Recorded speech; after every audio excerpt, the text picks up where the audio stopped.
महाराष्ट्र में एक बहुत ही फेमस टूरिस्ट डेस्टिनेशन है जिसका नाम है माथेरान। वहाँ पर डेली हज़ारों की संख्या में टूरिस्ट विज़िट करते हैं और 11 दिसंबर 2021 को वहाँ पर एक कपल विज़िट करता है। ये कपल पूरा दिन माथेरान में एंजॉय करता है। सभी रेस्टोरेंट में घूमते हैं, खाना खाते हैं और उसके बाद रात के तकरीबन 11:30 पर ये अपने घर ना जाकर वहीं पर एक होटल में स्टे करते हैं। होटल में ये 11 बजे चेक इन करते हैं। उसके बाद पूरी रात बीत जाती है। अगले दिन सुबह तकरीबन 7 बजे होटल का वेटर इनके रूम को जाकर नॉक करता है क्योंकि वो खाने का ऑर्डर लेने आया था, लेकिन कोई रूम का दरवाज़ा नहीं खोलता। वेटर सोचता है कि शायद वो अभी सो रहे हैं, कुछ देर के बाद दोबारा आऊँगा। तकरीबन सुबह के 9 बजे के करीब फिर से आता है और इनके डोर को नॉक करता है, लेकिन उसके बावजूद भी कोई दरवाज़ा नहीं खोलता। इस बात की खबर वो अपने होटल के मैनेजर को देता है, तो मैनेजर उससे कहता है कि वो लोग लेट नाइट पार्टी करके आए थे, शायद अभी सो रहे हैं और जब वो उठेंगे तो ख़ुद ही ऑर्डर करने आ जाएंगे। लेकिन सुबह के तकरीबन 11 बज जाते हैं और उस रूम का ना तो कोई दरवाज़ा खुलता है और ना ही उस रूम से कोई बाहर आता है। अब मैनेजर को कुछ डाउट होता है, इसलिए वो अपने वेटर के साथ मास्टर की लेकर उस रूम के दरवाजे को खोलता है। जैसे ही वो रूम का दरवाज़ा खोलता है तो उस रूम में अंदर कोई भी मौजूद नहीं था। ना तो उस रूम में वो कपल मौजूद था जो कल रात चेक इन किया था और ना ही उनका कोई सामान मौजूद था। लेकिन मैनेजर की नज़र बेड के पास पड़े कुछ खून के छींटों पर पड़ती है और वो बेड के नीचे देखता है। जैसे ही वो बेड के नीचे झांक कर देखता है तो उसके पैरों के नीचे से ज़मीन खिसक जाती है। बेड के नीचे एक डेड बॉडी पड़ी थी। ये डेड बॉडी पूरी तरह से नेकेड थी, यानी कि उसके शरीर पर एक भी कपड़ा नहीं था। और उससे भी ज़्यादा हैरान करने वाली बात यह है कि उस डेड बॉडी का सर नहीं था। उस डेड बॉडी को देखकर ये तो मालूम चल रहा था कि ये एक फ़ीमेल की डेड बॉडी है, लेकिन सर ना होने की वजह से ये मालूम नहीं चल रहा था कि ये डेड बॉडी किसकी है। होटल का मैनेजर तुरंत पुलिस को कॉल करता है। कुछ ही देर के बाद पुलिस भी वहाँ पर आ जाती है और मैनेजर उन्हें पूरी बात बताता है। तो सवाल यहाँ पर ये उठता है कि जिस कपल ने रात को यहाँ चेक इन किया था कहाँ चले गए और ये डेड बॉडी जो बेड के नीचे मिली थी ये किसकी है। तो चलिए आज के इस वीडियो में इस पूरी कहानी का विश्लेषण करते हैं। पुलिस उस डेड बॉडी को कब्जे में लेकर इन्वेस्टिगेशन स्टार्ट करती है। तो पुलिस को मालूम चलता है कि उस महिला को मारने के बाद उसकी गर्दन काटी गई है और उसके हाथ पर एक टैटू बना हुआ था, जिस टैटू को भी वो चाकू से बहुत ही बुरी तरह से काटा गया है। देखने से ऐसा लग रहा था कि जिसको मारने वाला व्यक्ति बिल्कुल भी ये नहीं चाहता कि इस महिला की आइडेंटिटी किसी को मालूम चले, क्योंकि उसके शरीर पर ना तो कोई कपड़ा था और ना ही उसका कोई सामान उस रूम में पाया गया था। अब पुलिस उस होटल के रिसेप्शन पर जाती है और चेक इन लिस्ट चेक करती है, क्योंकि जब पिछली रात को उन दोनों ने यहाँ पर चेक इन किया था तो वहाँ पर उनका नाम रुबीना बेगम और अमजद खान लिखा हुआ था। होटल के स्टाफ से पूछताछ करने पर मालूम चलता है कि होटल के स्टाफ ने बिना कोई आईडी प्रूफ लिए ही उनको रूम दे दिया था। यहाँ पर होटल स्टाफ की भी एक बहुत बड़ी गलती थी, लेकिन रुबीना बेगम और अमजद खान ने अपना एड्रेस वहाँ पर ज़रूर लिखवाया था।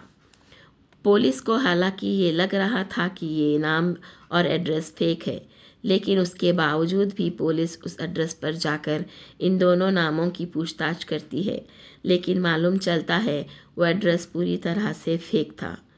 उसके बाद पुलिस के पास दूसरा ऑप्शन होता है, सीसीटीवी कैमरा। पुलिस होटल के आसपास के और होटल के अंदर के सीसीटीवी कैमरा के फुटेज निकलवाती है। उसमें उन दोनों रात को चेक इन करते हुए दिखाई देते हैं, लेकिन क्योंकि 2021 में कोविड का टाइम था, जिस कारण से दोनों ने फेस पर मास्क लगाया हुआ था, जिससे ये मालूम नहीं चल रहा था कि ये दोनों कौन हैं, और ना ही उनका चेहरा विजिबल था। अब पुलिस बाकी सारी सीसीटीवी कैमरा की जब फुटेज निकलवाती है तो वो दोनों होटल में आते हुए तो दिखाई देते हैं, लेकिन अगले दिन जाते हुए केवल वो लड़का दिखाई देता है। यानी कि सुबह तकरीबन 3 बजे और 4 बजे के बीच में वो लड़का होटल रूम से बाहर निकलता है और उसने फेस पर मास्क लगाया हुआ था। उसकी कमर पर एक बैग लटका हुआ था और उसके हाथ में एक पॉलिथीन भी थी। वो बाकी सीसीटीवी कैमरा में जाता हुआ भी दिखाई देता है। सभी सीसीटीवी कैमरा की फुटेज को जब मैच किया जाता है तो मालूम चलता है कि उस होटल से निकलने के बाद वो लड़का एक सुनसान पहाड़ी के इलाके में गया था और वहाँ पर जाकर उसने एक बैग को जो है खाई में फेंका था। अब पुलिस वहाँ पर इन्वेस्टिगेशन करती है और थोड़ी ही मुशक्क़त के बाद उसको वहाँ से एक पॉलीथीन बैग और साथ में एक हैंड बैग मिल जाता है। उस पॉलीथीन बैग में कुछ और नहीं बल्कि उस लड़की का कटा हुआ सर था, जिसकी डेड बॉडी होटल के रूम में मिली थी। अब यहाँ पर पुलिस को उस लड़के का चेहरा तो मिल गया, लेकिन अभी भी ये मिस्ट्री बनी हुई थी कि ये लड़की कौन है और इसकी हत्या उस लड़के ने क्यों की। अब उस लड़की का सर जहाँ पर मिला था वहाँ पर एक हैंडबैग भी मिला था। उस हैंडबैग में कोई आईडी वगैरह तो नहीं था, लेकिन उसमें एक हॉस्पिटल का विजिटिंग कार्ड था। कहा जाता है कि कातिल चाहे कितना भी शातिर हो, लेकिन वो कोई ना कोई सबूत ज़रूर छोड़ देता है, और यही विजिटिंग कार्ड के कारण ये केस सॉल्व हो पाया। पुलिस सबसे पहले उस हॉस्पिटल में जाती है और हॉस्पिटल में उस महिला की फ़ोटो दिखाई जाती है जिसकी हत्या हुई थी, और हॉस्पिटल की सीसीटीवी कैमरा की फुटेज देखने के बाद पुलिस को मालूम चलता है कि जो ये लड़की है उसका नाम पूनम पाल है और कुछ दिन पहले ही ये अपने हस्बैंड के साथ इस हॉस्पिटल में चेकअप के लिए आई थी। हॉस्पिटल के सारे रिकॉर्ड्स निकलवाए जाते हैं और उन्हीं रिकॉर्ड्स में पाया जाता है कि जिस दिन ये महिला अपने हस्बैंड के साथ इस हॉस्पिटल में आई थी, उस दिन उसके हस्बैंड ने यहाँ पर यूपीआई से मेडिसिन की पेमेंट की और उसी यूपीआई आईडी डिटेल से वो पूनम पाल के हस्बैंड का मोबाइल नंबर निकलवाया जाता है। लेकिन जब उस मोबाइल पर कॉल की जाती है तो वो मोबाइल नंबर स्विच ऑफ था। जब उस मोबाइल की पास्ट और प्रेजेंट की लोकेशन निकलवाई जाती है तो पाया जाता है कि पिछली रात को और पिछले दिन वो मोबाइल नंबर महाराष्ट्र के माथेरान की उसी डेस्टिनेशन पर था जहां से इस महिला की डेड बॉडी मिली थी। यहाँ से पुलिस को शक जाता है कि वो हो ना हो इस महिला की हत्या उसके हस्बैंड ने की है, और यहाँ से पुलिस को उसका हस्बैंड का नाम भी मालूम पड़ जाता है, जो कि राम सलोचन पाल होता है, और पुलिस उसका एड्रेस निकलवा लेती है। तुरंत उसके एड्रेस पर पहुंच जाती है। वहां पर पहुंचने के बाद राम सुलोचन मिलता है, जो पेश से एक सॉफ्टवेयर इंजीनियर था।